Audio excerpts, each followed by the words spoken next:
Hi there. Hey. Good morning.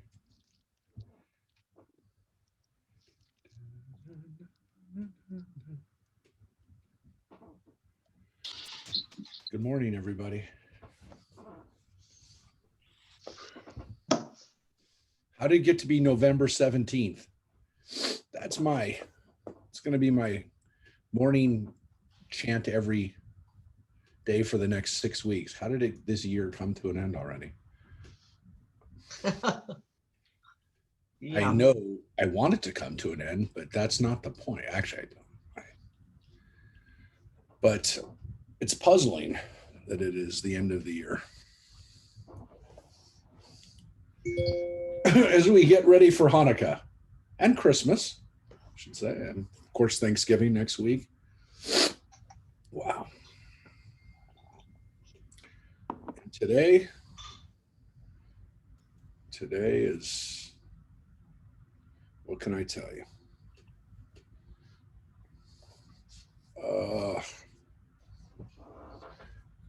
Who else is coming in here?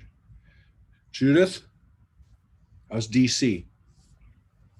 Windy, chilly. Oops. Leaves. Can you see that? There you go. Yeah. Proper DC weather. Beautiful. Yeah, we've been walking every night for about an hour and a half.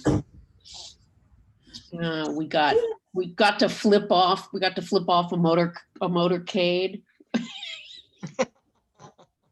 Danger. We got to flip off some guy yelling the Holocaust is a hoax. You know, it's been a good day. It's been a good week. Entertainment. Did you but you've been able to walk around. I mean, the weather hasn't been harsh that you've been able to walk around in Oh yeah. the city. Oh yeah. We had gorgeous sunshine yesterday and cool, but not unpleasant. That's been great. I like DC. Yeah, I love DC. I would live here. I love DC. Yeah, I like it too. Of course, I can't afford But it. it has so much. Yeah, they've it's really, I mean, it's tough to find a place where it's affordable. It used to be like, Georgetown was, the exception. Now it's all been redeveloped and expensive. And I think over the last 12, 13 years. Pretty walkable too. It's very walkable and very public transit. The tiny little townhouses that I can see out my window, they're 2 floors. They're maybe 1,600 square feet, maybe, or million and a half. They're tiny, but they're in, you can, if you lean out, you can see the mall, it's like right there. So Yeah. it's all right. I get to live here for a couple weeks. It's nice. So you're going to be there for 2 weeks, right? Yeah, and then we go to Philadelphia for a couple of days. If You don't they have to let quarantine you in Philadelphia? I'm sorry?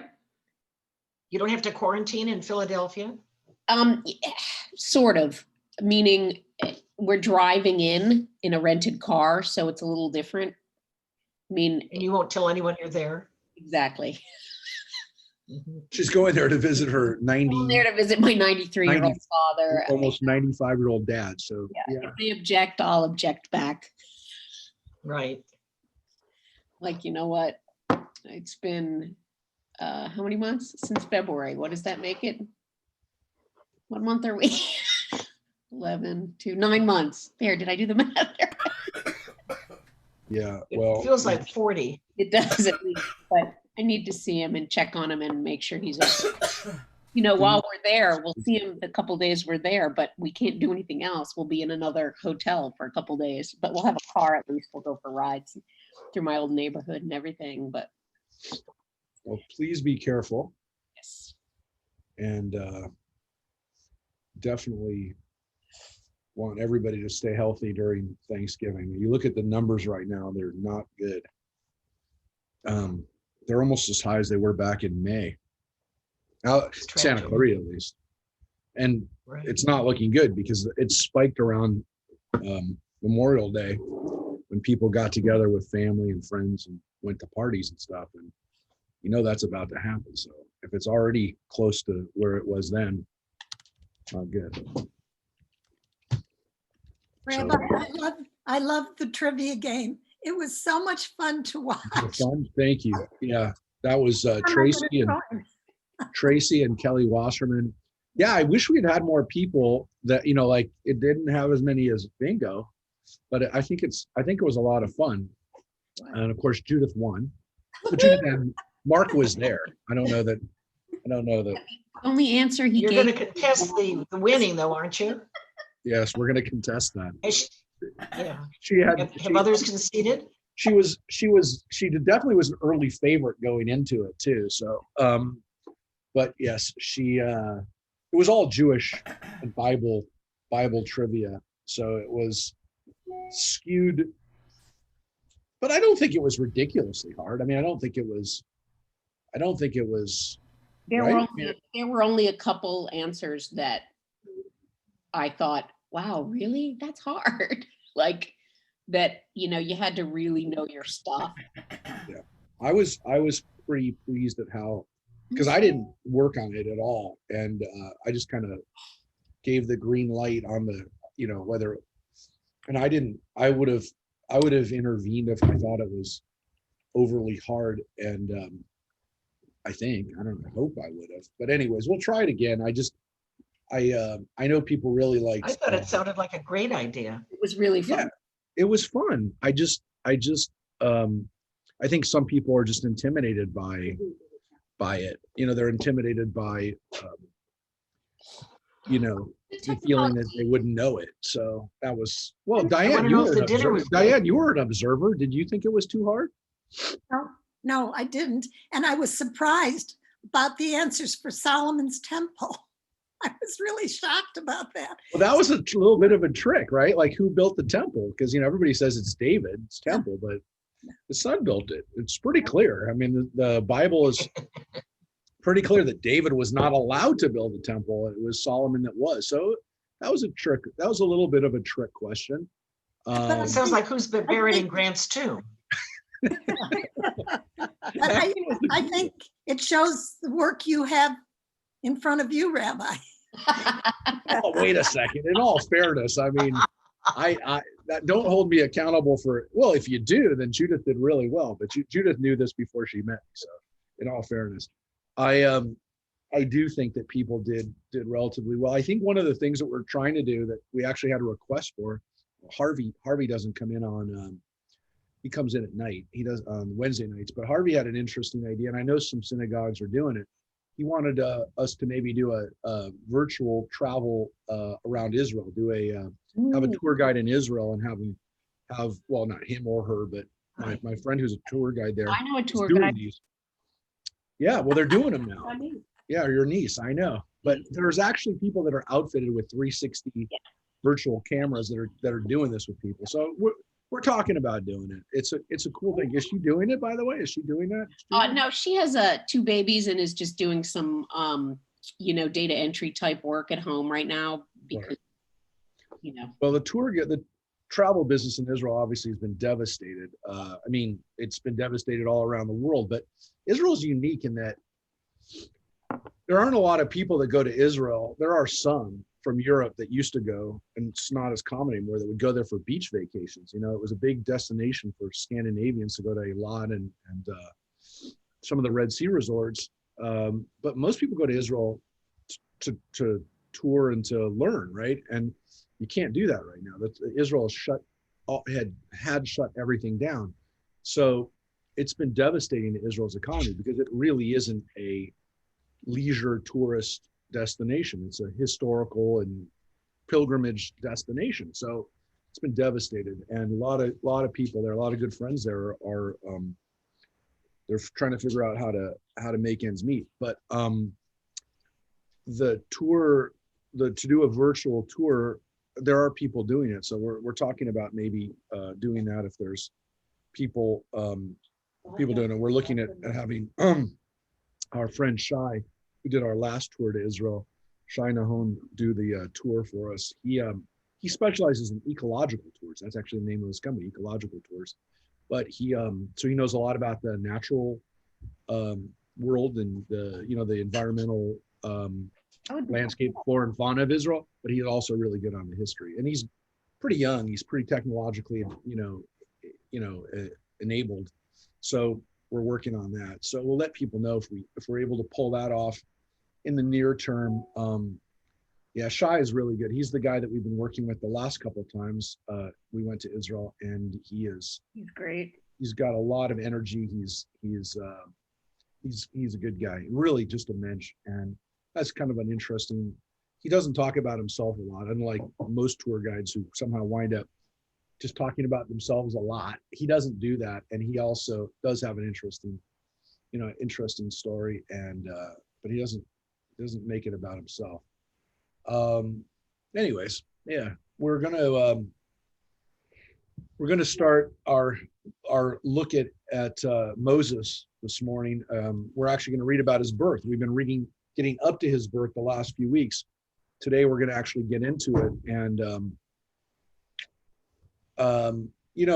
there's a way of looking at stories and narratives that every person has a birth story, right? It's one of the things that we all have a birth story.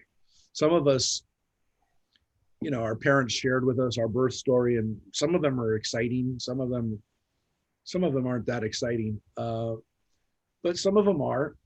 We also all have a story of how we got to where we are. How did we become Americans? How our family traveled from New York to LA, and that story, how our family got to where we are. We also have a story yet to be written of how it ends, right? And those three stories are considered kind of like the unifying. I remember hearing a lecture years ago that's essentially the Bible, except the Bible doesn't have a great end story in our Bible. The Christian Bible does. Our Bible doesn't really have a good end story. It doesn't really end. It does a little bit. I mean, the people return from exile and it ends, but we know that that's not the end of the story. That was the end of the Bible as when it was canonized. That is the point. They return. The Persians let them come back, and we've come back. But I mean, that was so long ago, and so much has happened since that most Jews don't really talk about the end story. The Christian story is an end story for the whole world, the whole everything. And so it's definitely hasn't happened yet. And it's a pretty, My least favorite book. I don't want to say anything, but it's a pretty final It's story. bizarre. It's a pretty final story, It's though. somebody was smoking peyote. So it's a pretty final story. And it's a final story. It's a final story for everybody, right? It's not just one person. I'm trying to share this. So it's not, we don't have that in our story. And most cultures really do have a good end story. I mean, they have how does the universe, or how does this stuff come to an end? The Jewish story doesn't really have that, which is actually probably a little bit more like life, that the story ends, but does it really end? Is it final? I mean, that's really kind of the nature of if you really want to know, our personal story, does it really end? I mean, we know we come to an end, right?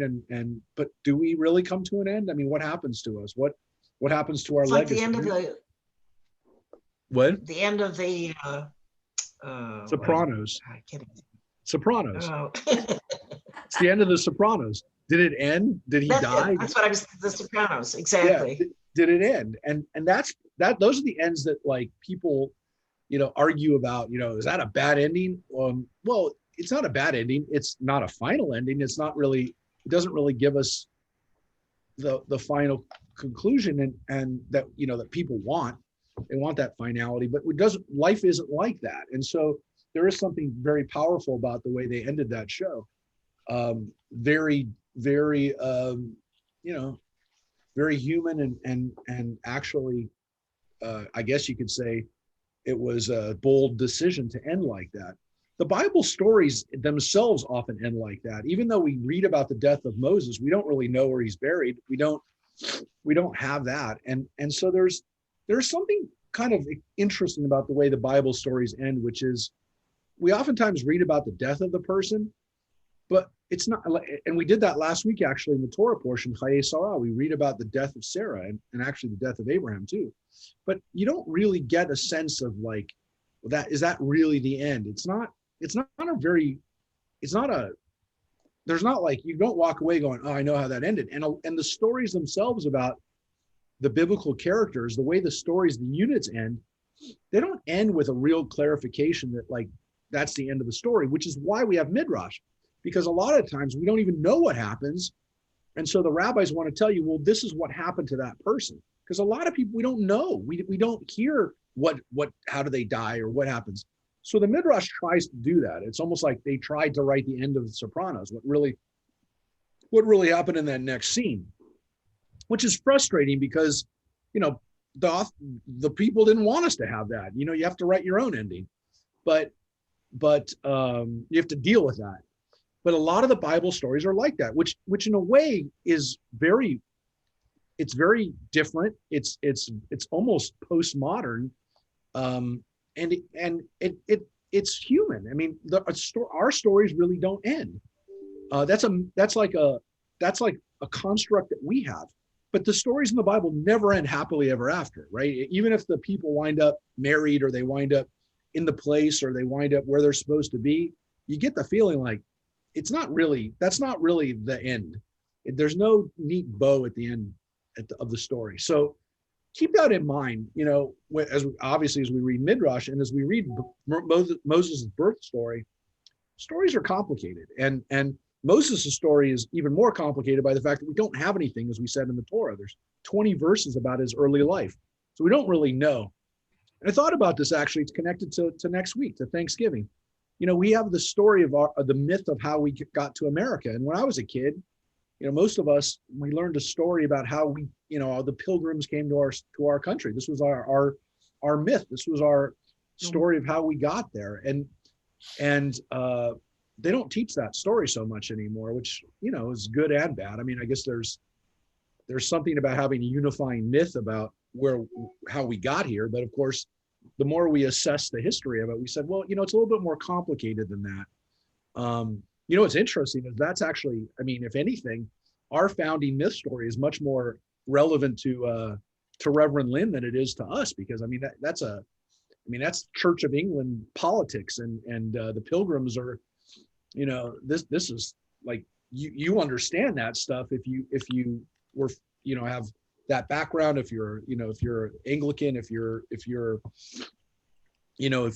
from those countries, it has a powerful, I think it resonates differently. But, you know, it didn't matter. Every Jewish kid learned the story of the Pilgrims. Those were our stories too. But of course, it's changed a little bit of the story of how we got here. And Rabbi? Yeah. Mary is a pilgrim. Her family came in 1630. That's right. So Mary has that. Mary has that ancestry. Those stories are stories that, again, we understand that they're more complicated, but that doesn't mean, by the way, we should throw them out. You know, I've always said, you know, look, let's learn from them and let's try to understand the nuance rather than simplify them. And I know, you know, the stories when you learned about them, and you know, from Snoopy, from Charlie Brown, you know, they're a little bit more complicated than the way they depicted them. But you know, they need to be told as Midrash. Yes. They need to be told as story, as myth. As Midrash, as myth. Yeah. Yeah. Right. And they need to be evaluated. They need to be discussed. What can we take away from it? What was, you know, we don't really ever get, you know, you got the Thanksgiving story as a kid, but what happened the next day? You know, what happened after that meal? You know, what happened, you know, and we didn't deal with. You can deal with that. Let's deal with it. Let's talk about it, but don't ignore it. I mean, the answer to how to come to terms as a country is not by ignoring the stories. Ignoring the stories doesn't make them go away. And it also doesn't deal with what we can learn from. You know, we can learn from these stories. And that's the great thing about the Torah and about Midrash and about these stories, these narratives. They provide a place for us to to think about our world, to think about ourselves, to actually say, well, what's my story? Is my story a little bit more complicated than what my parents told me, or what I tell my kids or grandkids? Is my story more complicated than this? So I think it's really powerful. I love the power of narrative. I really love the power of storytelling. Yeah. And of course, whether it's a movie or a television show, those are all valid stories. Music, those are all powerful stories. And I think the way we tell our story and the way we think about our story is important. And I think we should think about our own stories too, is what I'm trying to get at here.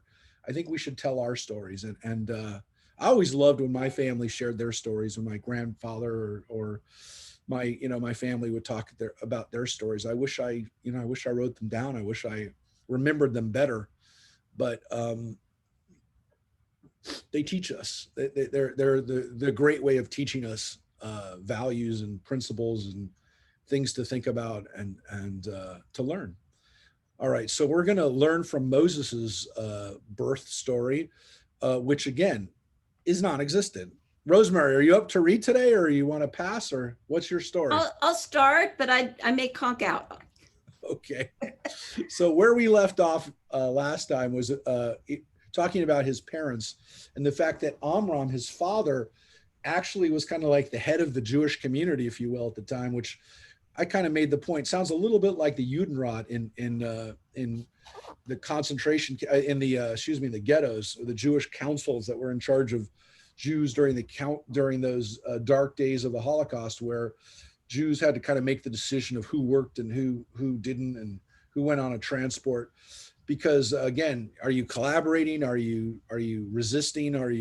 What are you doing, and how does it affect your family? Well, Amram had decided that nobody gets to be married, including himself. He divorced his wife Yocheved, and he says, no one's going to have kids. We're not going to put our community at risk. And by the way, this probably happened during the Roman era and other times too, but I only refer to the Holocaust because there's still people who lived through that who were kids maybe at the time, but this stuff happens, and it happens to other cultures and people too, but happened too much to our people, but shouldn't happen to anybody. But Amram is lectured by his daughter Miriam, and Miriam says, Dad, you can't help the Egyptians. If the Egyptians want to kill us, let them kill us, but you're not going to collaborate with them. You're not going to make it easy for them. You're not going to make us disappear. And so she has the words of wisdom. That's what we read last week. And I want to remind people and tell people, if you weren't here last week, why that happened, because that story, we're going to come back and see how that story of Miriam ended, because Miriam is very vital in the story, right? Because Miriam is the one who's in charge of watching him. And we're going to read that today. So that's where we were. And this is where we are. So Rosemary, you want to stay? And by the way, I do want to point out at the beginning of Exodus, chapter 2, when we were introduced to Moses, we don't even learn Amram's name. We don't learn Amram's name until chapter 6 of Exodus, which is unusual. There seems to be an unusual, I don't want to use the word conspiracy, but there does seem to be something going on with Moses's birth that the Bible either doesn't want us to know or isn't sure of itself. Just keep that in mind, because we don't really know much about Moses's birth from the Bible itself. And so here we go. This is the Midrash of Moses's actual birth. Okay. Amram was very uneasy about his wife's being with child. He knew not what to do. He turned to God in prayer and entreated him to have compassion upon those who had in no wise transgressed the laws of his worship, and afford them deliverance from the misery they endured, while he rendered abortive the hope of their enemies, who yearned for the destruction of their nation. God had mercy on him, and he stood beside him in his sleep, and exhorted him not to despair of his future favors. He said further that he did not forget their piety, and he would always reward them for it, as he had granted his favor in other days to their forefathers. Know, therefore, the Lord continued to speak, that I shall provide for you all together what is for your good, and for you in particular, that which will make you celebrated. For the child, out of dread of whose nativity the Egyptians have doomed the Israelite children to destruction, shall be this child of yours, and he shall remain concealed from those who watch to destroy him.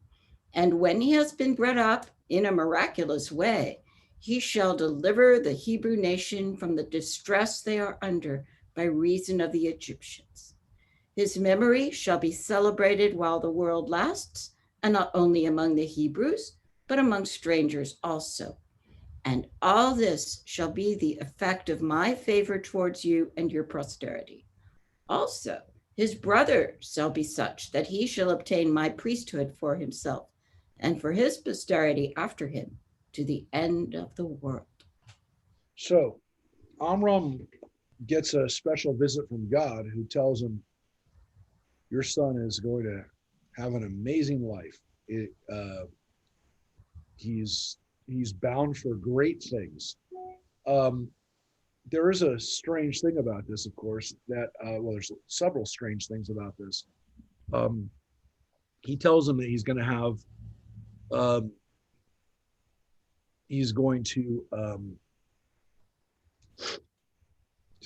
he says that,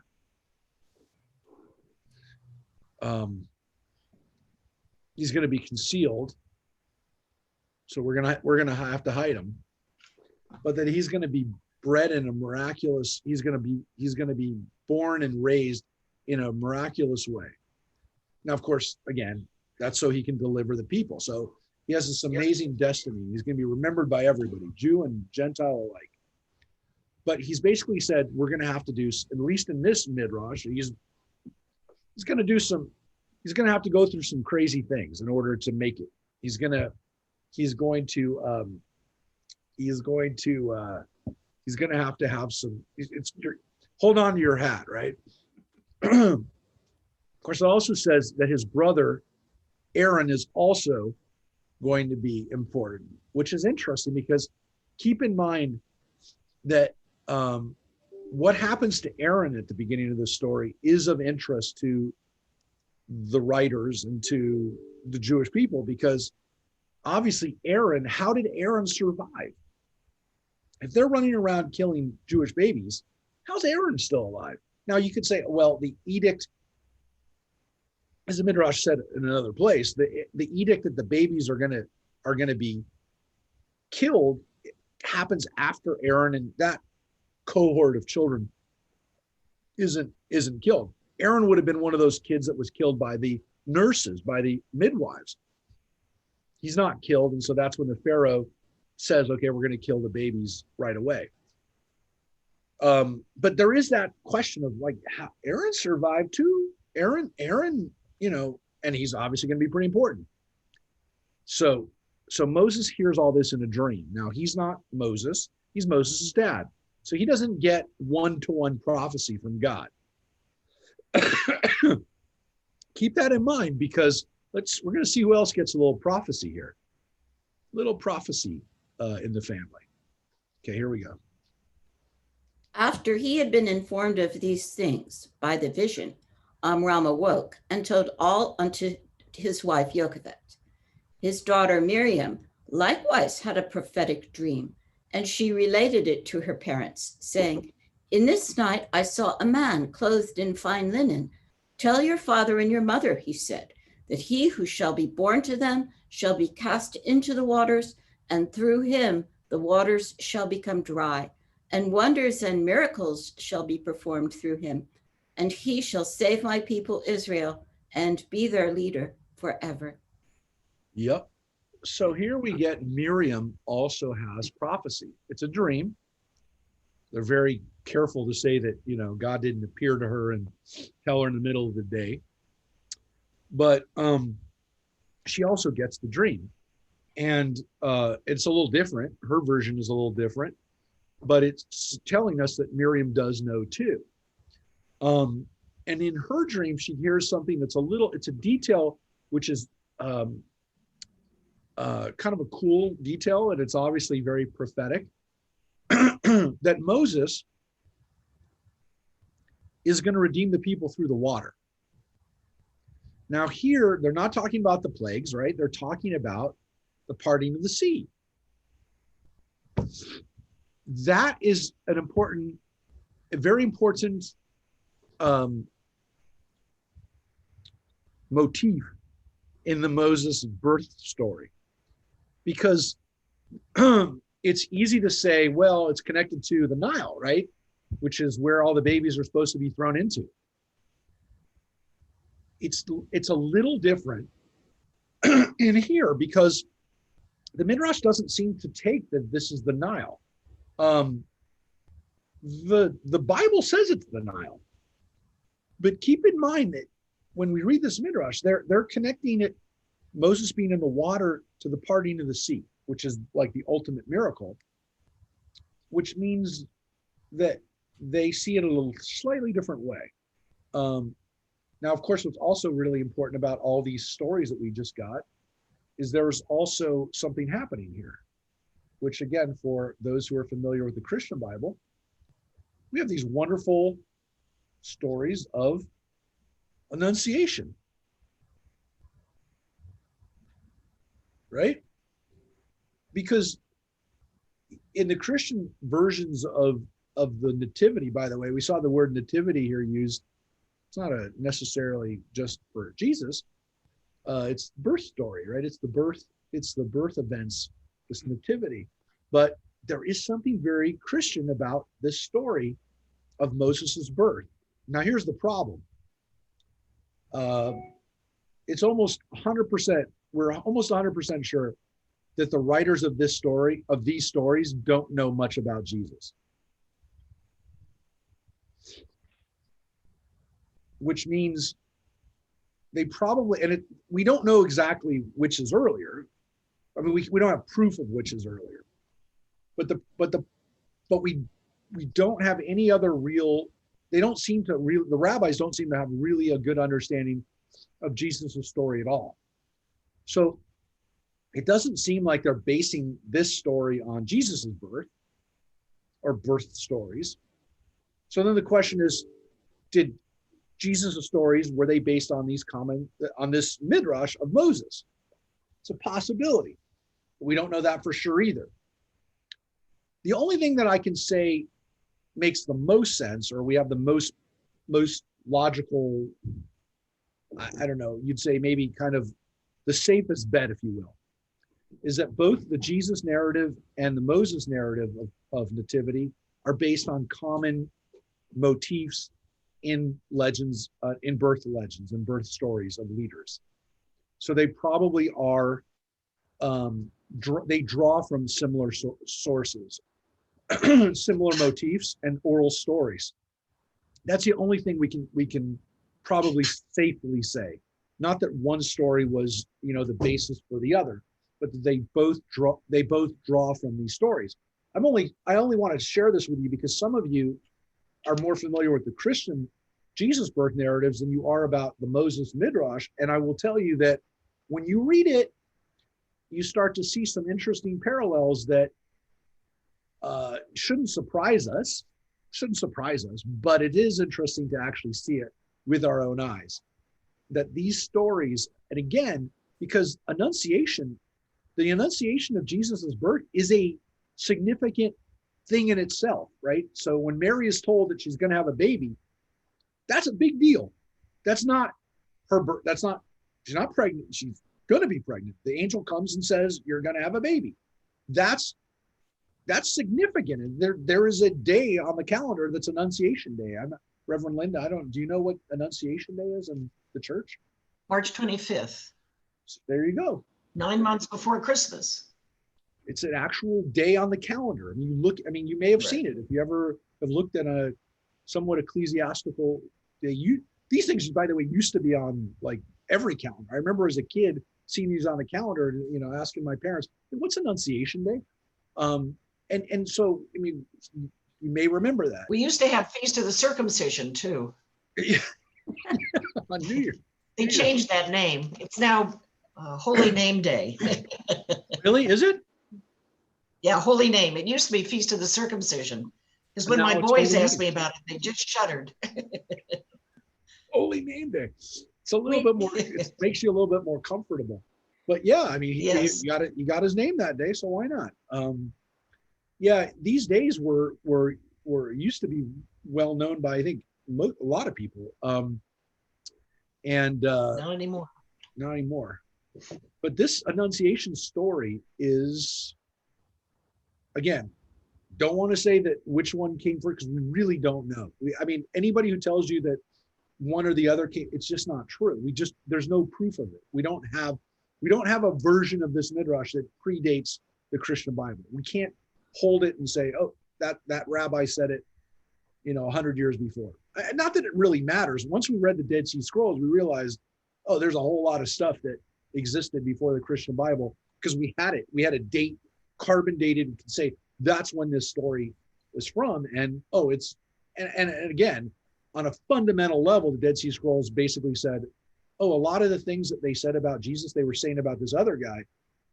That was not that, again, anybody was really shocked or surprised, but then they could actually date it and say it. And that's far more important than the narrative, if you will. I mean, from the standpoint of like, what are you going to believe? But I love, as I said, we love narrative. We all should love narrative. And so it is interesting, but we're just speculating if we're going to say which story comes first. And again, all of this is possible because we have, from the time that Moses is actually born to the time that he's drawn out of the Nile, that's a total of 7 verses. So just remember something. We're going to read a whole lot of stuff that isn't in the text, a whole lot of stuff. All right. So so that's Miriam's vision. And now let's get to the mom. See if we see some stories you might have heard before. During her pregnancy, Yocheved observed that the child in her womb was destined for great things. All the time, she suffered no pain, and she also suffered none in giving birth to her son. For pious women are not included in the curse pronounced upon Eve, decreeing sorrow in conception and in childbearing. Yeah, I don't like that one. There are stories about Mary's pregnancy too. That's not in the Christian I just don't like the idea that if you had pain in childbirth, you're not pious. You're not pious. Well, yes, of course. It is definitely shaming. It's definitely shaming women. Absolutely. But it is telling you that that was their attitude. It's better not to try to explain this, but there is this sense that, well, it's just special. yes. It's and special. if it's the exception to the rule that, if you get a son like Moses, you're not going to have this. But again, nowadays, we're not saying nowadays, but I think, I heard the story of, how my mother was in labor for 17 hours. And, that becomes like part of the story, that your mother was in labor for, 2 days, whatever it is. That's now become like part of, for some reason, I think that's more of like, we start showing people the sonogram picture and telling people, we overshare anyways. So now it becomes like the ultimate, and you ripped your mother, so it's like, now you hear way too much. I didn't hear that as a kid, but I start to, you've heard that in the last couple generations where people will say, oh, you should have seen what happened to your mom, I don't think my grandparents talked that way about childhood. Now, again, they also didn't videotape it and the guy wasn't in the room, right? I think once men started entering and the parents, started videotaping and seeing what was going on, everybody's minds were blown. But the details were not always part of it. And again, all we get is that if you're really pious, and it's really interesting because it's not that the baby is just destined for great things. It's that she was pious and therefore she doesn't suffer. So that, again, getting to the legends of Mary, that, it's because of her to some extent that she deserved to be the one who gives birth to Jesus. So there is this kind of, well, Yocheved was a remarkable woman, which is why she got to be Moses. She was pious, which again is why she at least doesn't have to have pain. But again, still the big questions that the Midrash is going to get to. How does a woman give birth under the shadow of death? All right. At the moment of the child's appearance, the whole house was filled with radiance equal to the splendor of the sun and the moon. A still greater miracle followed. The infant was not yet a day old when he began to walk and speak with his parents. And as though he were an adult, he refused to drink milk from his mother's breast. Okay, so there's a little bit of, I don't want to dwell on it, but there's definitely a little bit of the nativity scene in that, right? You know, the aura and the light, the shining off the baby, right? Seen that. So people are familiar with that. I don't know, and again, I'm not as familiar with enough with the Jesus legends to tell you whether he was speaking, if there's legends that he started talking at a day old. No, you don't hear anything about him till his bar mitzvah. So You I have don't the know. Yes, nativity there are a and lot then of the bar pictures mitzvah. of him nursing. Yeah, and there are, and that's what's interesting yeah. about this. That's what's interesting about the Jesus images that we see in our minds. You know, whether it's Michelangelo, whoever it is, you know, whatever artist depicted Jesus, we see these. We in our minds we can you could think about a image or a picture, a statue of a nursing Mary, like, and that obviously they're very very Discreet. discreet. Yeah, that's the word I'm looking for. Yeah. But there's something weird here, which is that, like, for Moses, there isn't, like, he thought that, like, he's so advanced. I mean, he's such a miraculous birth that he doesn't want to nurse because it's unbecoming, right? You know, that, I mean, that's implied here. What's so weird about that is that totally goes against the text, because the text has a whole story about how his mother is the one who ends up nursing him. So there's, and we're not done with the nursing part, by the way. There's this weird thing though, that, like, in somebody's mind, in some stream of who Moses was, that he is so advanced and he's so different that he wouldn't even nurse because it was not becoming of him. So this was very bizarre. Now, part of it kind of gets to this issue of how was he able to be put in a basket in the first place? Like, how could he not be, like, how could that be a safe thing to do at all? So this is all part of the reason we have this, which is, well, we know he gets hid for 3 months. The Bible does say that, but it's this kind of issue of, like, well, how do they explain? The Bible says that he was beautiful. He was tov. We talked about this last week. Ki tov, that he was good. What does that mean? So this is what they think ki tov means. Maybe it means that he didn't need to be nursed, that he was already walking and talking, that light was coming out of him. All those are possibilities. But the Bible does say he's held for 3 months. Why is that important? Well, let's read this little beauty here. Yocheved gave birth to the child 6 months after conception. The Egyptian bailiffs, who kept strict watch over all pregnant women in order to be on the spot in time to carry off their newborn boys, had not expected her delivery for 3 months more.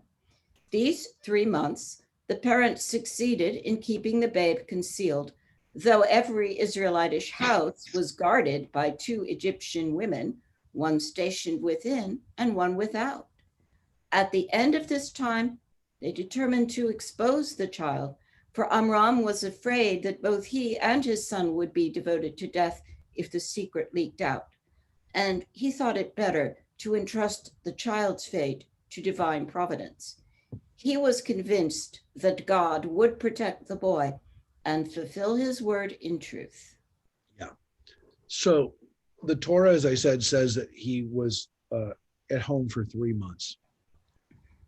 So the rabbis did something very interesting here, which is that they basically said he was born 3 months premature, which is like the very envelope of like probably what, probably 2 months would have been about as early as a child ever could have survived being born 2,000 years ago, right? Premature. But I guess in their minds, it could happen, right? It could, the baby could have. It's a miracle. Yeah, it's gestated and it's enough, like, whatever. It maybe bounce, but they backdated it from the 9 months because he's there for 3 months. And so at the end of 9 months, they knew that there was a baby there. They knew she was pregnant. They knew there was a baby there, and they couldn't do it anymore. They had to do something. So that's what the 3 months are for. They're to give us this, okay, well, that's all they could have. They could, and now, because Amram had this vision, he's not just putting his baby in the water. He knows that this is going to be okay. So it explains why they could do this, why they could risk his life, because they knew that he had a prophetic dream. God told him. So God tells him. So this kind of asks the question that's answered that we don't ask, this unanswered or unasked question maybe. How could a parent do this? How could a parent put the kid in a basket and risk the baby's life? So part of the answer is he knew God told him. The other issue is he was worried for his own life and the life of Aaron. He had another child already, and he was afraid that both he and his son would be killed. So there is this fear of, it's not just me that's going to die, this other child, Aaron, is going to die too. So we have to do something. So this kind of softens the reality of what is about to happen, which is, again, now that Moses is put in the basket, which is verse 3. The line in the Torah says she could hide him no longer. She got a wicker basket for him and caulked it with bitumen and pitch. And she put the child in it and placed it among the reeds at the bank of the Nile, which is, again, like, it's one verse, but it has what she does, where she puts it, and that she couldn't hold him any longer.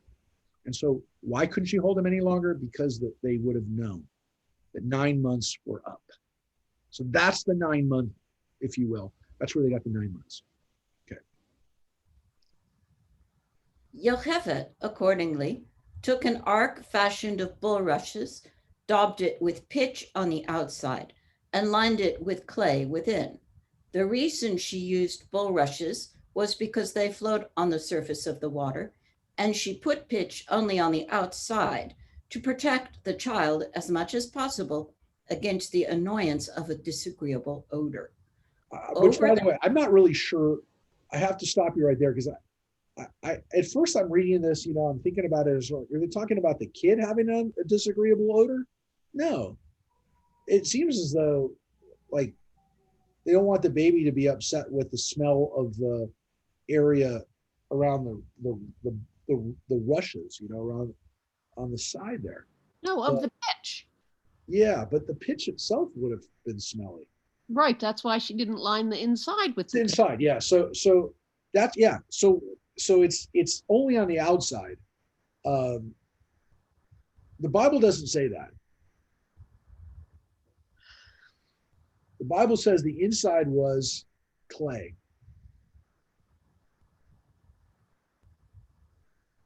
Now, it says that in it doesn't say that in the Bible. That's why I said. So it's interesting. It's almost like the Bible knew. It's not. There's a reason why the bitumen and pitch is there. So it doesn't see, the water doesn't seep in. It's the same thing that's put on Noah's Ark. So what's interesting about this is that the Bible's given us a little bit of, ancient sea, construction. Yeah, this is a nautical construction, and it's the same word that's used in the story of the ark. It's not a ship in the ark. It's why we translate this as an ark. That's why we call this an ark. It's the same word. It's teva. Teva in Hebrew.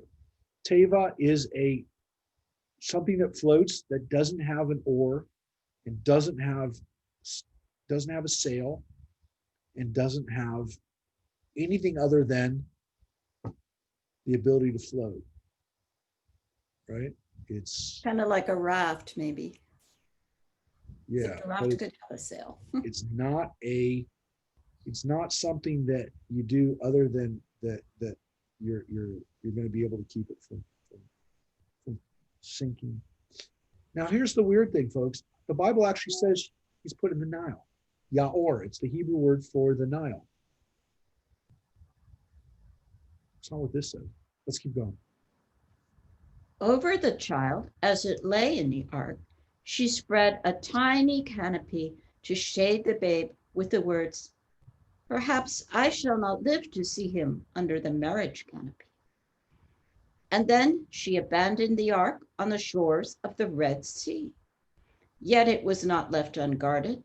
Her daughter Miriam stayed nearby to discover whether a prophecy she had uttered would be fulfilled. Before the child's birth, his sister had foretold that her mother would bring forth a son that should redeem Israel. When he was born and the house was filled with brilliant light, Amram kissed her on her head.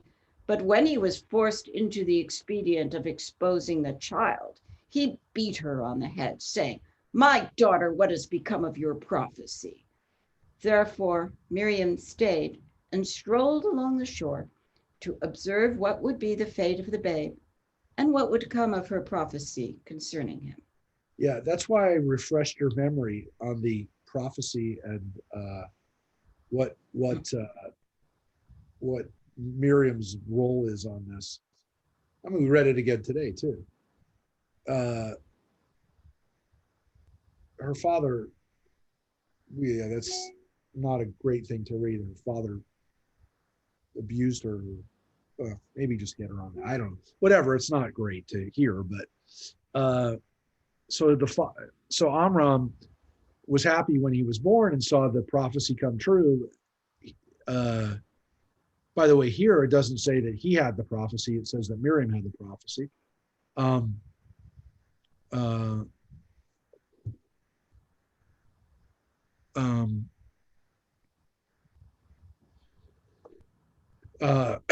It gets to this question that, again, is not stated in the text, and the Midrash gives us this answer. The line says, the mother put the child in, placed it by the reeds of the bank of the Nile, and his sister stationed herself at a distance to learn what would befall him. That's the line we have in verse 4. That's it. Now, when we see the movies, right, and we see whether it's cartoon or live action movie, generally speaking, Miriam is told to go watch what happens to the baby. Make sure nothing happens to him. Right? I mean, that's the way you probably thought the story actually reads. That's not what happens. It says his sister stationed herself at a distance. I mean, that the translation, stayed there. Stationed is a good answer, a good translation. But it doesn't say the mother told her to do it. So the Midrash here is that she wanted to do it. Now, there's a couple things there. First of all, it tells us why. Because she had a prophecy and she wanted to see what would happen. She wanted to see what would happen. It also, it kind of then gets to the question of, what did the parents think was going to happen? Did the parents put him there and walk away and say, this is it? I mean, if it was Miriam's idea, then what did Yocheved think was going to happen? Generally speaking, we kind of go down this road that I think makes sense, that Miriam and Yocheved set the whole thing up. That Miriam knew where the daughter of Pharaoh is going to go, that Miriam's there to make sure it all happens. And this thing was like set up. Not necessarily in the Bible. It leaves it open for interpretation. And this Midrash at least has that this is Miriam's really brilliant idea of seeing, and also not just brilliant, but kind of like, is my prophecy right? Did I really get the story? I want to see my prophecy happen, right? Which is why this Midrash exists, because it's not clear who told Miriam to stay there and watch what happens. I'm just saying. And also right here, they abandoned the ark at the shores of the Red Sea. Now, the reason why we can have that, which doesn't seem to be what the text says, is we usually say that the Sea of Reeds is the Red Sea. That's not what it says in the Bible. It says it is the Reed Sea. And here the words Soph, which is the shores of the or the reeds, more accurately, Yam Suf, the Reed Sea, seems to be the same place of reeds where the Israelites would later cross. So they don't like the idea that he's placed in the Nile, just like anywhere in the Nile. If it's a part of the Nile that's called the Sea of Reeds, it also means that the Israelites didn't cross at the Red Sea. They crossed at a place in the Nile, which is a wide part that's called the Reed Sea. So that's really important, not just for where Moses was placed or where they lived, but where the Israelites will later cross when they leave Egypt. Here, the Midrash wants it to be the same place. So it's a little different than the Nile connection. It's really connected to the Sea of Reeds where we cross when we escape. So consider that. I mean, just that's a different reading of where this is, not just where Moses is placed, but where we cross. So there's definitely a connection to, as you're going to see, to the Exodus and to the crossing of the Sea of Reeds, to the miracle. Here we go. The day the child was exposed was the 21st of the month of Nisan, the same on which the children of Israel later, under the leadership of Moses, sang the song of praise and gratitude to God for the redemption from the waters of the sea. The angels appeared before God and spoke, O Lord of the world, shall he that is appointed to sing a song of praise to thee on this day of Nisan, to thank you for rescuing him and his people from the sea? Shall he find his death in the sea today? The Lord replied, you know well that I see all things. The contriving of man can do nothing to change what has been resolved in my counsel. Those do not attain their end, who use cunning and malice to secure their own safety and endeavor to bring ruin upon their fellow men. But he who trusts me in his peril will be conveyed from profoundest distress to unlooked for happiness. Thus, my omnipotence will reveal itself in the fortunes of this babe. Yeah, that's kind of a that's kind of a hard thing to read, which is that your plans, your human plans, they don't amount to anything. I know everything that's going to happen. So God tells the angels when Moses is placed in the Sea of Reeds, how can you have this happen? And God says, what are you talking about? You got to see my big plan. My big plan is that this guy on this same day, on this day that he's placed on the Sea of Reeds, he's going to lead my people across the Sea of Reeds. So it's like a huge that's a huge foreshadow, right? This is this day, which happens a week after the Exodus. This is a really big day. This is my day at this place. And this same kid, he's going to lead my people across. Now, of course, the bigger issue is you none of you guys, including you angels, know what I think. And anything that you think you're doing, if I don't plan it out, it's not happening. So it's kind of a very, when you want to find texts that talk about Jewish beliefs of predestination, this is one of them. These aren't everywhere. They're not, this is not the overall view of Jewish, of the rabbinic period, definitely not the biblical period, but you do get it sometimes, which is, the best laid plans of us, right? God has a bigger plan. So this is what this is the takeaway from this, putting this at the same place and at the same time. The anniversary. This is the anniversary of what will be the day, right? Hasn't happened yet. It's going to happen. It's an anniversary of what will happen at this same place, crossing the Sea of Reeds. So that's another, rabbinic, it's a interesting connection. And that's why they say it happens at the Sea of Reeds. All right. So that's Michamocha by Elim Adonai. The day we sing that on the 21st of Nisan is also the same place that Moses was placed in the water. All right. Now here's another interesting midrash that has to do with Moses's or why this happened, when it happened, and little foreshadowing. At the time of the child's abandonment, God sent scorching heat to plague the Egyptians, and they all suffered with leprosy and smarting boils. Thermutis, the daughter of Pharaoh, sought relief from the burning pain in a bath in the waters of the Nile. But physical discomfort was not her only reason for leaving her father's palace.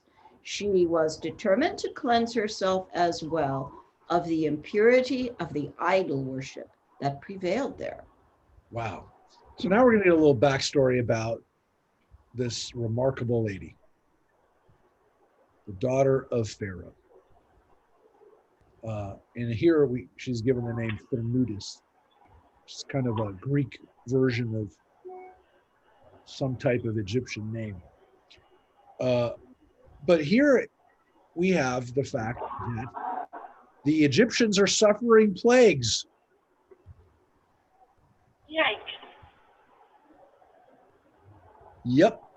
So why is she in the Nile, or the water, I should say, necessarily the Nile? Why is she in the water? Here it says the Nile.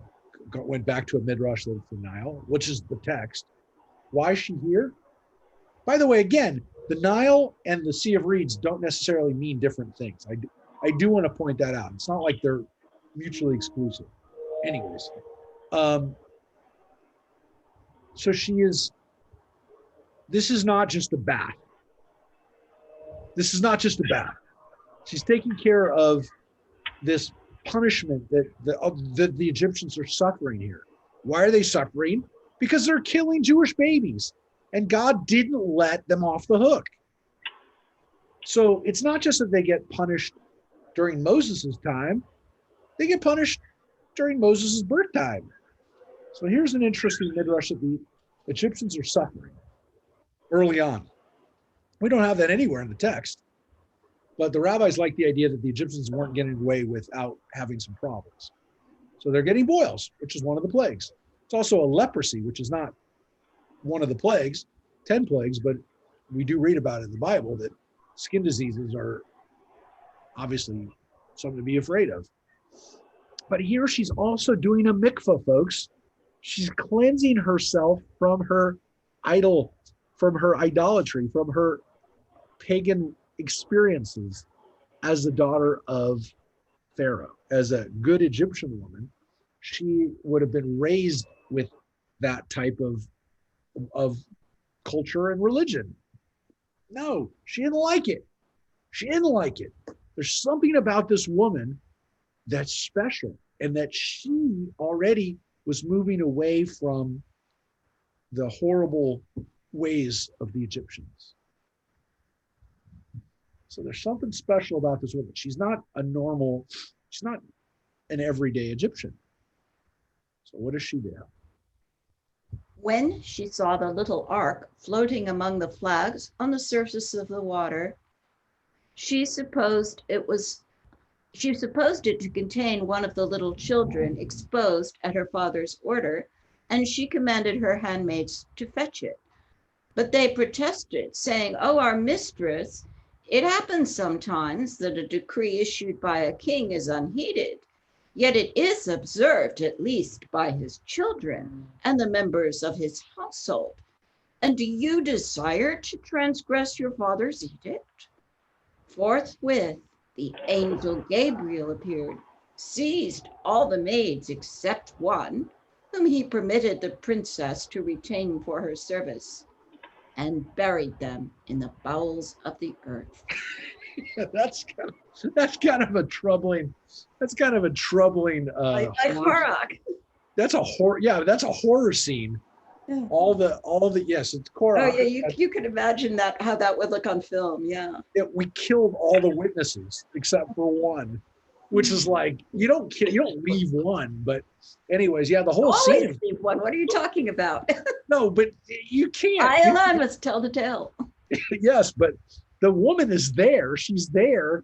Yes, she can turn to the last one standing and say, "Don't tell anybody what happened." Yeah, that's a pretty dramatic scene, but yeah, it's not a good thing. I just watched that whole thing play out in Barbarians.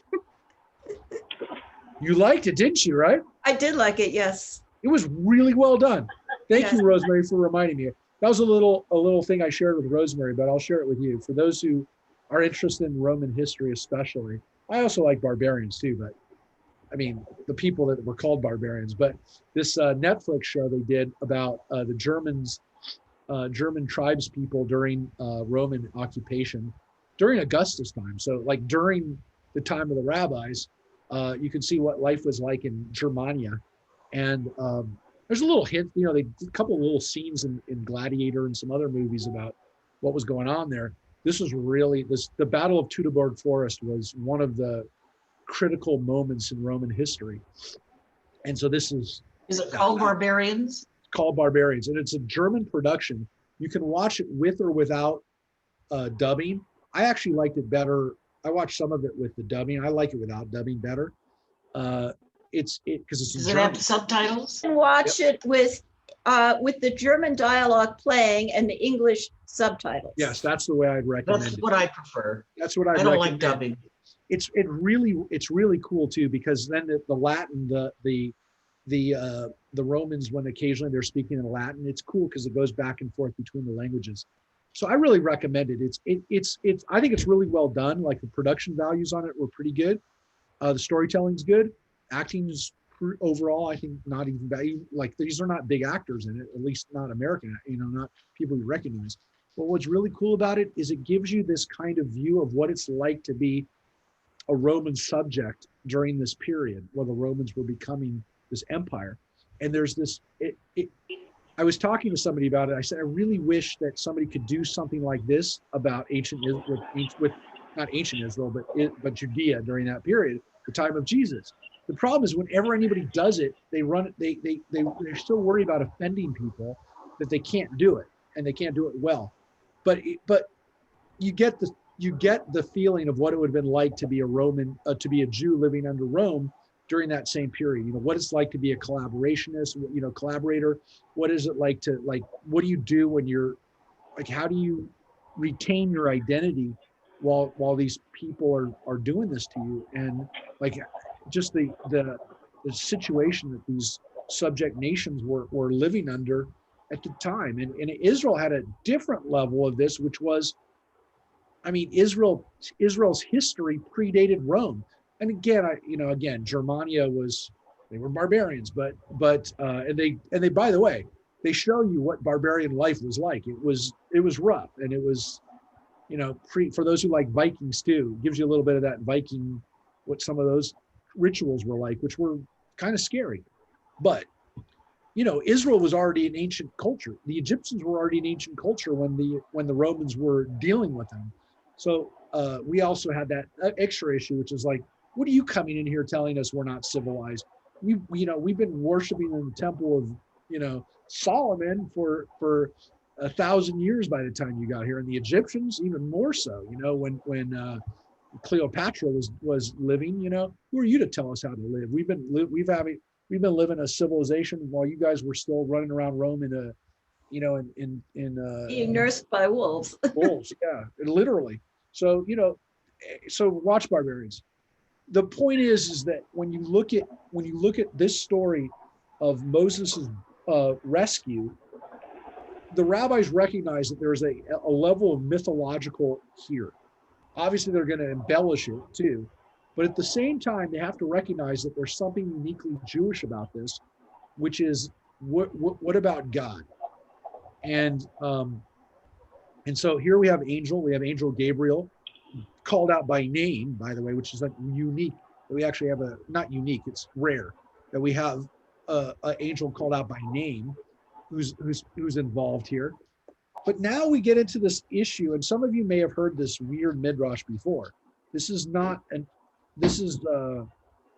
often quoted midrash because it's so bizarre.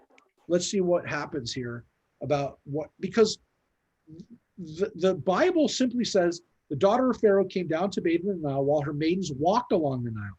She spied the basket among the reeds and sent her slave girl to fetch it, which seems pretty like normal. When she opened it, she saw it was a child, a boy crying. She took pity on it and said, "This must be a Hebrew child." So that's the two verses we get about her finding it. Look at what the Midrash does with that, because where are the nurses? Where are the slave girls? Where are her attendants? That's the word I'm looking for. Where are her attendants when this is going on? I mean, we just read they all got killed because they weren't doing what they should have done. They didn't want her. I mean, they were being good Egyptians. Keep away from that baby. You don't want to have any piece of that. So now watch what Pharaoh's daughter does. Pharaoh's daughter now proceeded to do her own will. She stretched forth her arm, and although the ark was swimming at a distance of 60 ells, she succeeded in grasping it because her arm was lengthened miraculously. No sooner had she touched it than the leprosy afflicting her departed from her. Her sudden restoration led her to examine the contents of the ark. And when she opened it, her amazement was great. She beheld an exquisitely beautiful boy, for God had fashioned the Hebrew babe's body with peculiar care. And beside it, she perceived the Shekinah. Noticing that the boy bore the sign of the Abrahamic covenant, she knew that he was one of the Hebrew children, and mindful of her father's decree concerning the male children of the Israelites, she was about to abandon the babe to his fate. At that moment, the angel Gabriel came and gave the child a vigorous blow, and he began to cry aloud with a voice like a young man's. His vehement weeping and the weeping of Aaron, who was lying beside him, touched the princess, and in her pity she resolved to save him. She ordered an Egyptian woman to be brought to nurse the child, but the little one refused to take milk from her breast, as he refused to take it from one after the other of the Egyptian women fetched there. Thus it had been ordained by God that none of them might boast later on and say, "I suckled him that holds converse now with the Shekinah," nor he was the mouth destined to speak with God to draw nourishment from the unclean body of an Egyptian woman. Yeah. There, Midrash. There's so much that went in there.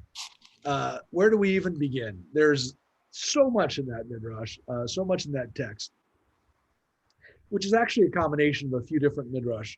The first is the very, very, very, very, very beginning of this, which by the time we get to the end of this paragraph already doesn't seem that important. But it's pretty weird. Pretty weird, folks. She turns into Elastigirl. Yeah, the Elastigirl, exactly. Stretch Woman, whatever. The Incredibles. Yes. And yeah, this is weird. Like, why did that have to happen? Well, one is it's connected to the previous midrash. It's part of that whole thing, which is that none of the slave girls wanted to get her. Now, the problem, like, there is a textual issue here, which is that when I'm going to just show you the text for one quick second, because I got to actually show you the line from the Bible. It says, so she comes down to the Nile while her maidens walked along the Nile. And that's the word there. It says Naroteha, which is her young women, if you will. Okay. And they were walking there. Well, the rabbis, as you already heard, like the idea that they were walking in the other direction. They wanted to have nothing to do with that. And so they're along the Nile, and she sees, it's singular. Remember, Hebrew has a singular. She sees the ark in amongst the reeds, a soup.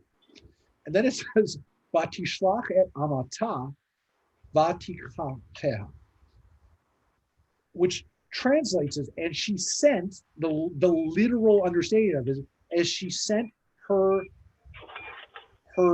maiden, her servant, her ama, her slave girl, to go get it. That's the way it's translated here. Seems to be a legitimate translation. Now, I will point out that here it says na'arot, her women, her young women. It's a different word. Na'arot and ama are different words. Now, it could be that she had a bunch of friends, right? The na'arot are her friends, where the ama is her servant girl. But it's still weird. And so the rabbis like the idea that the servant girls didn't have anything to do with it. They wanted to be good Egyptians, and they didn't want to have anything to do with the basket. They don't want to be complicit. They don't like it. So instead, the rabbis tell us that she sent forth amotah.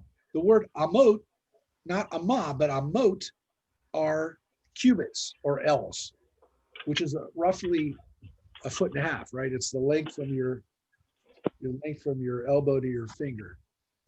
So when it says that she sent forth her amot, that's saying she sent forth her arm amot. And how many amot? 60 amot. She stretches out her arms and grabs it herself. The rabbis like the idea that she grabbed it herself. So they retranslated the word ama, servant girl, as she sent forth her cubits. So it's a weird reading of it, which is all, again, based on the fact that they want her to open the basket. They want the other women not to do the right thing. And that's why we have this really weird vision. And it's a very common, like that story. Some of you may have heard that story. I'm not like, this is not the most obscure midrash that her arms stretched out and she brought the thing to her. It's a weird kind of like miracle that happens for this wonderful woman who is given special powers. She's given stretchy arms. So And then they came in to come into 100%, but they didn't explain to me 100% of their fees. Okay, so we'll find out. somebody's on Yeah, let me know, and you have a wonderful holiday too. somebody's on Bye-bye. somebody's text. I don't mean talking. Sorry, I don't know if I found it. Okay, sorry. So so what happens here is that she performs this mini miracle, very personal miracle, that her arms stretched out and she brought the basket to her herself. Okay, so that's one part of this midrash. The other part of this midrash that also deals with these Egyptian folks is that well, first of all, let's talk about how did she know he was not Egyptian? How did she know? That's a question. It says she, when she opened it, she took pity on it and said, "This must be a Hebrew child." She sees his circumcision. Weren't the Egyptians, didn't they also practice circumcision? That's very good point, Rosemary. That doesn't seem to recognize the fact that the rabbis who wrote this midrash knew nothing about Egyptian history, which shouldn't really surprise us because they weren't that concerned with it. And quite frankly, they didn't read hieroglyphics. They only knew the Egyptians that they knew, who were Greco-Roman Egyptians. Egyptians kind of like Cleopatra and her brothers, the Ptolemies, who didn't practice circumcision. They were living Greco-Roman lives. They were Greco-Roman people. They were descendants of Alexander the Great's generals, and they were pretty Greek. They took on some Egyptian dress and they took on some Egyptian accoutrement, but they were not Egyptian. They lived good Greek lives where circumcision was very distasteful. They didn't like it. And so in this interesting midrash, we actually read the rabbis only understanding the Egyptians of their day, which were not circumcising people. So it actually shows it's kind of an anachronistic mistake over whether the Egyptians would have recognized that, because the Bible doesn't say that. And guess what? The Bible wouldn't have said it because the Bible was written before the Greeks were ever really a reality for them. And so the Greeks didn't like it. They thought it was a destruction of the human body and pure human form. So they really were opposed to it, quite frankly, but not the Egyptians. So yeah, that's why that doesn't fly. You know, look, we have other versions of the Midrash that you've seen. You saw them in the Ten Commandments. He has this cloth, right? That's Israelite cloth. Look at that cloth, and they kept it, right? That's how Moses finds out, because they kept the cloth, and when they pull out the cloth and show Charlton Heston his cloth, this was your swaddling, this was what you were wrapped in when we found you. That's how everything comes to it. That's how that's the climax of his the revelation, right, of who he is. Still using it in Harry Potter and the Cursed Child. Yes. Prince of Egypt has a song, right? His lullaby that Miriam starts singing to him that he knew from Yocheved, and it triggers it.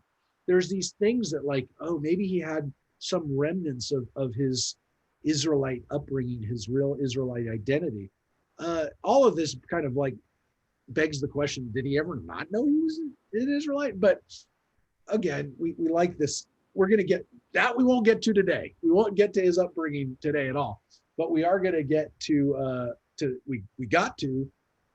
well, she knows he's an Israelite. So, and we do. She says right away, he's a Hebrew child. So the Bible tells us that. The Bible also says that the baby cried. Now, the rabbis thought, why does it say that? Why does it say in the Bible that he cried? And that was their answer that we just read, that the angel actually hits, and we don't see it, the angel does it, hits the baby so that the baby will then cry, but not as a baby. I don't even know that. Baby goes, what'd you do that for? Whatever it is, now the baby just gave away. This ain't no regular baby. I'm real concerned because my son and daughter-in-law and the kid. This is a baby that can speak like a person, like a grown-up person. So this is a way for them to know who this baby is. But wait, there's more. Wait a second. What's Aaron doing sitting next to him? What's that about? Well, all of a sudden the ark was built for two. There's a baby and another baby. There's two babies. I don't know. I will tell you, this is not a common midrash, but it also begs the question, what happened to Aaron? How was Aaron getting by? How was Aaron, was Aaron ever in danger? Well, here's Aaron was in danger, and they kind of they give him a pass too, because the Egyptian situation here, the Egyptian pass that they get, so to speak, will be for him. And there really is. Wouldn't it have to be an awfully big basket? Folks, you know, when you're thinking about it, it's so different from exactly. I mean, here's a 3-year-old child. He's not a little baby Right. next to him. There's a 3-year-old. And he's not going to sit in the basket and be quiet. Yep. But it's all based on this question of like, what about Aaron? And it is fair to ask, what about Aaron? But, you know, kind of the normal midrashic understanding was he was a 3-year-old. He wasn't at risk like Moses, but maybe again it posits that he was, which also again is based on this idea that Aaron must be part of the story. We don't get Aaron's birth narrative, but yet Aaron is pretty darn important, right? More people trace their ancestry back to Aaron than to Moses. Every Kohen, every Katz, every Kaplan, every person running around who's Jewish with the last name Khan is related to Aaron. They're not related to, well, they're related to Moses through their ancestor Aaron. But there's a whole lot more Aaronites than there are Moshites. Well, we don't have an Aaron narrative. We don't have an Aaron birth narrative. And this is something that the rabbis were puzzled by and occasionally weave Aaron into these stories. But it does not seem like on the face of it, you have any basis for Aaron to be included in this. And then let's get back to the nursing business, because we already read that one midrash, Moses didn't want to be nursed by his own mom. Well, here we get, well, he didn't want to be nursed for sure by an Egyptian. And more importantly, God didn't want him being nursed by an Egyptian, because God forbid some Egyptian woman be walking around Egypt going, I nursed that little Israelite that's causing all these problems. It's getting his people all riled up. Well, of course, talking to God. And my breasts touch that mouth. It's now talking to God. Pretty dramatic way of saying, no Egyptian's going to get that familiar with Moses. It's a really weird route, road to go down, which obviously is fairly racist. I mean, you get the line, an unclean body of an Egyptian woman. I mean, that can't get more graphically chauvinistic than that. But there is this idea that Moses somehow maintained a distance from these people. We have other midrashim that go the exact opposite direction, which is that Moses lived pretty Egyptian life. For him to be nursed by an Egyptian wouldn't have actually been that far-fetched, which is kind of the subtext here. Who's going to nurse this baby? Well, of course, it's important because the Bible tells us in the next line, his sister said to Pharaoh's daughter, shall I go get you a Hebrew nurse to suckle the child for you? And Pharaoh's daughter said, yes. Now,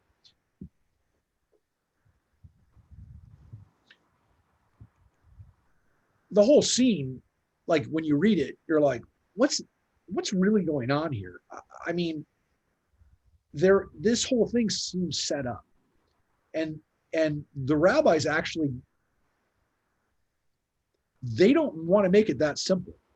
They don't want it to be, well, let's get this woman to kind of adopt him and then we'll raise him, but she's protecting him. And I mean, it's almost like, I hate to say it, but like you can imagine this happening on a plantation somewhere in Georgia or something like that, where somebody sees somebody gets a slave owner, a woman, a woman who has a heart, oriented to kind of adopt a slave child and say, will you kind of protect this child? Will you give him like a little bit more? Will you maybe help him get an education or something, keep him out of the fields? I mean, you just imagine this playing out over centuries, including in our own country. I mean, that seems to be what really, on a simple level, what's happening here. But the rabbis aren't going to have any of it. And we don't really know. I mean, Pharaoh's daughter says yes, and the girl went and got the child's mother.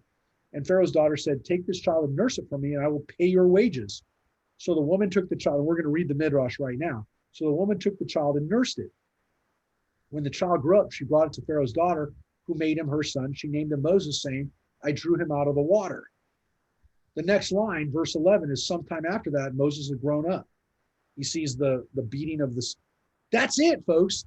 There was a huge, but what about the Ramses, and they're raised in the house and they're racing chariots and they're building things, and it's not there. She nurses it, and the child grew up, and she brings them back, and she names them. That's it. We're going to read that midrash. That's what we're going to finish with this, which is 3 verses that basically set his whole life in motion. And we really don't know what happened. We don't know what his life was like. We don't know how Egyptian he was. We don't know how he interacted with Egyptians. We're going to read a lot of midrash on it, folks. We're going to read some really, really crazy midrash, which basically is what the 10 Commandments is based on. The movie is based on the midrash. DeMille says that. He says at the beginning of the movie, this is going to be based on midrash. If you watch the movie, it says right at the beginning, we base this on legends about Moses' life because we don't have it. So she stretched forth her arm, stretched forth her arms, makes it stretch. She actually stretches her arms. And again, Moses is there with Pharaoh's daughters, where we're at. So here we go. This is what we finish with. Now Miriam stepped into the presence of Thermudis, as though she had been standing there by chance to look at the child. And she spoke to the princess, saying, "It is vain for you, O queen, to call for nurses that are in no wise of kin to the child. But if you will order a woman of the Hebrews to be brought, he may accept her breast, seeing that she is of his own nation." Thermudis therefore bade Miriam fetch a Hebrew woman, and with winged steps, speeding like a vigorous youth, she hastened and brought back her own mother, the child's mother, for she knew that none present was acquainted with her. The babe, unresisting, took his mother's breast and clutched it tightly. The princess committed the child to Yochevet's care, saying these words, which contained an unconscious divination: "Here is what is yours. Nurse the boy henceforth, and I will give thee 2 silver pieces as your wages." So that's the explanation. I mean, it's not a big explanation. There's not a whole lot there other than Miriam runs super fast back to, right? Like Hermes, she's got winged feet. Winged feet? Winged feet? Winged feet. She runs really fast back and gets her mom. And everything's okay, right? Well, here's the rabbinic, comment on that, which again, Yocheved did the right thing. And Yocheved also did the right thing back in the day, right? The return of her son, safe and sound after she had exposed him, was Yochevet's reward from God for her services as one of the midwives that had bidden defiance to Pharaoh's command and saved the Hebrew children alive. Yeah, and so that goes back to the idea that Miriam and Yocheved are actually Shifra and Puah. So if they're Shifra and Puah, they are righteous women. And again, that goes against the other understanding that Shifra and Puah are normal Egyptian women who get a good credit for this. But now they're made the same. They're the same people. But because they did this righteous thing, the baby survived. Well, that's basically that's on this idea that the baby should have died. Baby would have died. So because they were so righteous, they were. Now, really, one of the biggest takeaways from the first 2 chapters of Exodus is that if it isn't for women, we don't live. Literally, we don't live. The Jewish people don't live. Moses doesn't live. Nothing happens if it isn't for women. Now, the Bible just made like all of them the same women. Yocheved and Miriam are Shifra and Puah. But really, I mean, if you look at the text as it is, you've got Shifra, you've got Puah, you've got Yocheved. We don't really even learn what Amram is doing during this whole time. You have Miriam, and you have Pharaoh's daughter. There are 5 women who, if one of them doesn't do this, Moses doesn't live. And literally, these 5 women make everything else happen.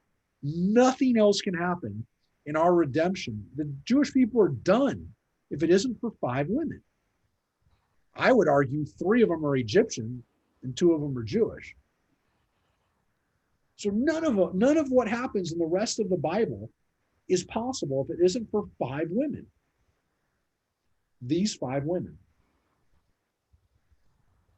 So that's, I think, undeniable at the very beginning of Exodus. And that's one of the biggest takeaways.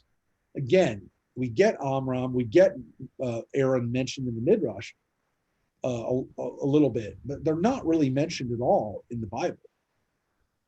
In the first 2 chapters of Exodus, you have Moses, who's a little baby, and you have Pharaoh, who's a horrible villain. That's it. All right. Here's what also happens because of this near-death experience that Moses has. By exposing their son to danger, Amram and Yocheved had effected the withdrawal of Pharaoh's command in joining the extermination of the Hebrew men children. The day Moses was set adrift in the little ark, the astrologers had come to Pharaoh and told him the glad tidings that the danger threatening the Egyptians on account of one boy whose doom lay in the water had now been averted. Thereupon Pharaoh cried a halt to the drowning of the boys of his empire. The astrologers had seen something, but they knew not what, and they announced a message, the import of which they did not comprehend. Water was, indeed, the doom of Moses, but that did not mean that he would perish in the waters of the Nile. It had reference to the waters of Meribah, the waters of strife, and how they would cause his death in the desert before he had completed his task of leading the people into the promised land. Pharaoh, misled by the obscure vision of his astrologers, thought that the future Redeemer of Israel was to lose his life by drowning. And to make sure that the boy whose appearance was foretold by the astrologers might not escape his fate, he had ordered all boys, even the children of the Egyptians, born during a period of 9 months, to be cast into the water. Yeah, let's take a look at that, because this gets back to this idea that the reason that Pharaoh was so worried about Moses and the reason why he puts this edict of slaughter of the babies was because his astrologers told him that there was going to be a Messiah born. As we said, sounds a lot like the Jesus story, the slaughter of the innocents. Here, the story is kind of like, well, how did that story end up, right? Because King Herod in the Christian Bible orders babies to be killed because of the astrologers telling him that there's going to be a baby born who's going to be the Messiah. And King Herod, being the psychopathic paranoid that he is, he kills the babies, and he's killing Jewish babies. I mean, he's Jewish or part Jewish, whatever. He's the Jewish king, and he's killing his own people. Well, the Midrash we just read was that Pharaoh didn't just kill Jewish babies, he killed every baby, because the prophecy scared him so much that he killed every baby in Egypt for 9 months. Probably doesn't make him a super popular king, but he was so worried about this prophecy that there was going to be a baby that was born that was going to take away his power, that he does this. Now, once Moses is put in the water, the prophecy, the astrological prophecy is fulfilled, and so his astrologers tell him, it's over. It's not going to happen anymore, or it's over. He just say it's over. We don't have to worry about that anymore. You don't have to kill babies anymore. Now, of course, that's because he was put in the Nile or put in the water, and he didn't die, but he was put in the Nile, so he had to be put in. So by exposing their son, right? That's what the Midrash is telling us. They saved all the other babies, including obviously Jewish babies, but every baby, because they did it. They had to do it. He had to be put in the Nile because that was what the astrologer said was the only way to stop this. Okay, so it's over now. It's great. That's why it had to happen. The problem is the prophecy said that Moses was going to be doomed by the water, which Pharaoh took that we got to kill Moses and every other baby, right? The Midrash says the Egyptians, they didn't understand. Moses is destroyed by water.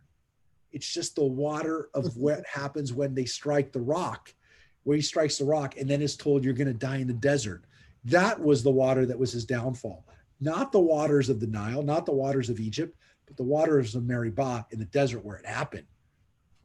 Now, the great thing about Moses, and I've oftentimes said that he is water boy. He's the original water boy, Moses, because water is always significant in his life. You know, he's put in the Nile. They cross the Sea of Reeds. They have the story of water in the desert, the waters of Meribah. The water is always the motif with Moses. And of course, as we're about to see, it's his name. But yeah, I hope we get to that. I'm going to do my best to get to that part and finish with that part. But as a desert people, wouldn't water be the logical miracle? Yeah. And this is all connected to this idea too, that God will never destroy people by water again, right? After the flood, God will not destroy. We read that just because, we read that last week, just because he's not going to destroy everybody doesn't mean that he can't destroy some people with water, the Egyptians, right? And even though he's not going to make the water fall on you where you're standing, you can bring you to the water and then have it come down on you. So the water is important because God does miracles with water. As Reverend Lynn said, they're a desert people and water's real important, like lifeblood, because they're not by a lake. They're not even really by a river that they can depend on. Every time they get water, it's a miracle. And so they really need water. And so Moses is the one who the waters are connected to. And of course, Miriam is also, as we know, connected to the waters. There's a well of Miriam. We'll get to that. But the water, he is the water boy. And he does have this, his downfall is the water too. In a weird way, the rabbis are saying, yeah, and his downfall is the water. So it isn't like, it's not all good, right? And it's not all, he doesn't avoid that. He doesn't escape that fate of water being his downfall. But the Egyptians just didn't understand. The Egyptians didn't know what that meant. But the good news is we're not going to kill any babies anymore, because the doom, the prophecy has been fulfilled. The order can be rescinded. So, but that's not it. That's not it. I'll read the last paragraph. On account of the merits of Moses, the 600,000 men children of the Hebrews begotten in the same night with him and thrown into the water on the same day were rescued miraculously together with him. And it was therefore not an idle boast if he said later, the people that went forth out of the water on account of my merits are 600,000 men. Now, of course, they're talking about when they left Egypt and the 600,000 men crossed the Sea of Reeds. But that was not because of his merit. That was because of God. He's saying, well, there actually was a time when Moses saved 600,000 people, which was when he was put in that night. Now, again, that one night, 600,000 babies would have been killed on that night. Kind of gives us the idea that there are like a remarkably unbelievable amount of Jewish kids being born in one day. I mean, that's not just babies, but boys. Yeah, it's kind of crazy. But there's this idea that the Jews were just like, there really was an overwhelming amount of them. The Egyptians really did have something to worry about. But I mean, this is crazy. These are crazy numbers.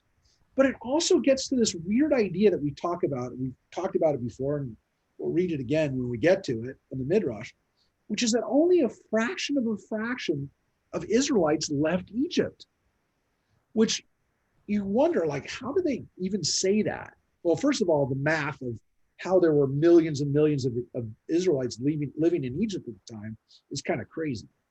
But they definitely believed it, or they definitely taught that.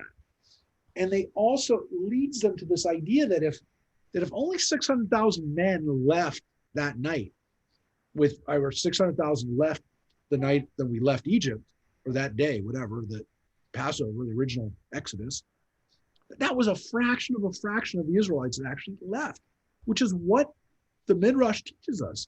It actually says that most Israelites stayed behind, which is, again, based on this idea that as bad as life was in Egypt, the reason that the Israelites continue to complain for the next 40 years is because when they say we will go back, they're like, we were idiots for leaving. Everybody else who stayed back in Egypt, they did the right thing. We're the dummies who left. We're the stupid fraction of the people who had this dumb idea that we're going to follow Moses in the desert. So that's why it's at least one of the reasons why we have these midrashim that just a fraction of the people left, which again, it seems strange. It doesn't seem like it makes sense. It seems like every Israelite would want to get out, but it is this weird idea that preserves a very interesting human reality, which is that people don't always want freedom. They don't always, that freedom is sometimes scary, and the unknown is more frightening than the known. And how do people continue to live in a horrible situation because at least it's the hell that they know? So it's really interesting that you read these midrashim that say, oh, look how many millions of Israelites, of Hebrews there were in Egypt.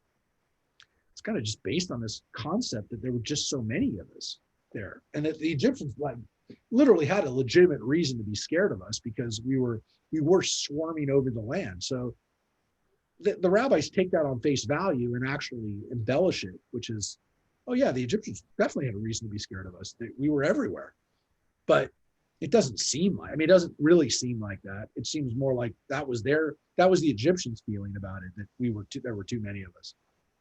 But the rabbis are going, let's take them at their word. Let's take them at the legitimate, oh yeah, those are numbers. So that's why we get these crazy numbers. All right. So now I love this midrash. This is one of my favorite midrashim for lots of reasons. Number one, because it answers that question. What was Moses' name? What was Moses' name? For 2 years, the child rescued. Yeah, hold on 1 second. Let me move it up so everybody can see it. Because again, we know, I showed you that she named him Moses. I drew him out of the water. She gave him that name. That means he had a name before. Here we go. For 2 years, the child rescued by Pharaoh's daughter stayed with his parents and kindred. They gave him various names. His father called him Hever, because it was for this child's sake that he had been reunited with his wife. His mother's name for him was Yekutiel, because she said, I set my hope upon God, and he gave him back to me. To his sister Miriam, he was Yered, because she had descended to the stream to ascertain his fate. His brother Aaron called him Avi Zanoah, because his father, who had cast off his mother, had taken her back for the sake of the child to be born. His grandfather, Kohat, knew him as Avi Gador, because the Heavenly Father had built up the breach in Israel when he rescued him, and thus restrained the Egyptians from throwing the Hebrew men children into the water. His nurse called him Abi Soko, because he had been kept concealed in a tent for 3 months, escaping the pursuit of the Egyptians. And Israel called him Shemaiah ben Nathanael, because in his day God would hear the sighs of the people and deliver them from their oppressors, and through him would he give them his own law. Wow. So if you ever wondered what Moses' name was when he was born, what was his real name? What was his birth name? What was his Hebrew name? We know Moses is not a Hebrew name. The Torah tells us, the rabbis knew it, everybody knew it. The Bible knows. I mean, the Bible most importantly knows it, because it says that the Egyptian mother gave him that name. The weird thing is the Bible actually doesn't really tell us why he was named that. They don't tell it because they say, because I drew him out of the water, which is based on a Hebrew word, which is from the water, I drew him. Min hamayim mashitehu. I took him out of the water. Well, the word mashitehu is a Hebrew word. It's not an Egyptian word.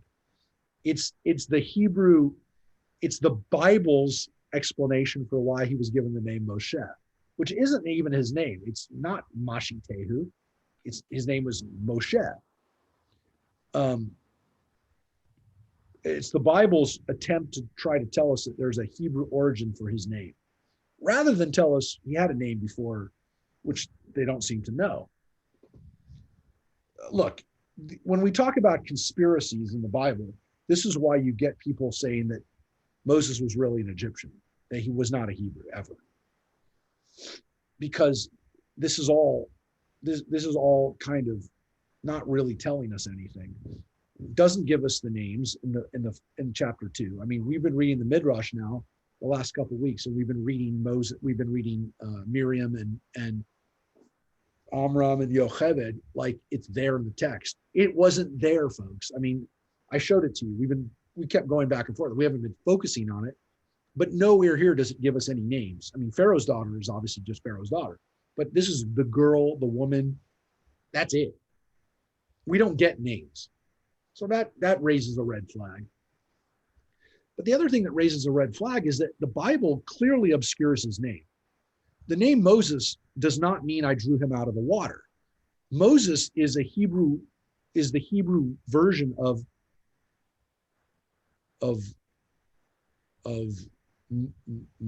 Moshe or Moses in Greek, in the Greek version, which is I came from a god. And was it Tutmosis?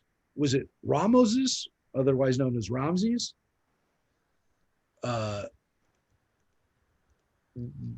We don't know. Tammoses? We don't know what the God's name was that came before the Moses part. But the Bible just gives it Moses. It's just Moses. There was some other some other Egyptian god that came before that. We assume it wasn't Moses, but it could. But Moses is his name, but it's only part of his name. The Bible didn't want us to talk about his God name, his Egyptian God name. And the Midrash gives us 7 possibilities of what his Hebrew name really was. What is his real Hebrew name? Now, at the end of the day, it doesn't matter. He's Moses. He's Moses, Moshe. It's okay. It's his name. But his name is a little bit of a mystery. And so we have these answers of what his name really was, that he had another name. Moses had a Hebrew name. He had a name that he was known by his people. But we know him by his Egyptian name. We know him by his Egyptian name. And that by itself is a really, really interesting thing that the rabbis, they don't avoid it. You just read the Midrash. But there is this kind of recognition that there's a story back here about who he was and how he was named. And that those names are important, that his family and his people had expectations for who he would be when he was born. Rabbi, Yeah. does any of this have anything to do with if you call a name, someone's name, that you have some sort of power over them? Well, yes, and that their name reflects your hopes for them. Most importantly, that you name this child with the hope that they're either going to redeem the person who they were named after, that they're going to live up to a name, that name will have some effect or reflect that child's place in the world. And you know, the rabbis recognize, we've always recognized how important it is to give a name. And here the interesting thing is that his father and mother gave him different names. They don't give him the same name. I mean, none of these names, by the way, are that well known in the sense that, I mean, they're all name. I mean, these are all legitimate names. I mean, I mean, they're not super common names. Abi Soko and Abi Jared Zona. is still in use. Yeah, no, but Yukitiel is not common, but it's, you know, it was a biblical name. For sure, Hever is a legitimate name. Not a legitimate name, but not an uncommon name. And Jared, totally. I mean, still a name, like, of all the names, that's the only name that, like, you would still see somebody be named. That the name Jared means descend. Yarad means to come down. I mean, that's the name. Miriam's name is the one that's like the most legitimate, or not legitimate, the most common and most used name even today. But it's so strange that they all had a name for him, right? They all called him something different. And of course, the Israelites called him Shemaiah, that he had the name Shemaiah. So, which has got the root Shema, to hear, right? That he hears the people, and that he would also, the people would hear his law. You know, he would, when he gave it to them, they would hear it, and they would hear Shema. So, and that he would be giving, the Nathanael part is really the giving, the giving and hearing part of the 10 Commandments, of the law. Anyway, of the Torah, not just the 10 Commandments, the Torah. So this is a really, really interesting story for me, because it really gets to this mystery, what really is the weird mystery of the story, which is our greatest leader. He doesn't have a Hebrew name. The irony of the story is that the hero of the Jewish people is Egyptian named. He's walking around with an Egyptian name. And even more, he's walking around with an Egyptian name that at one point had an Egyptian god attached to it, and they just chopped it off. Moshe just literally means like coming from that god. Moshe is like the whatever we attach the Hebrew name to that has God's name in it. It's basically from the God so-and-so. So it's really wild. I mean, it's a repackaging of what is a really weird legacy.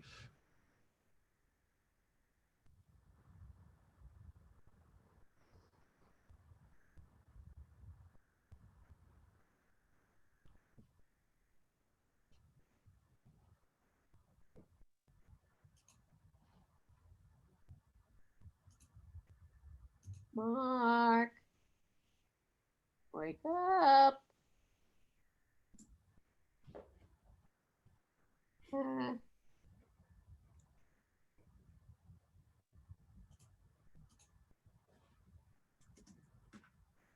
Wake up.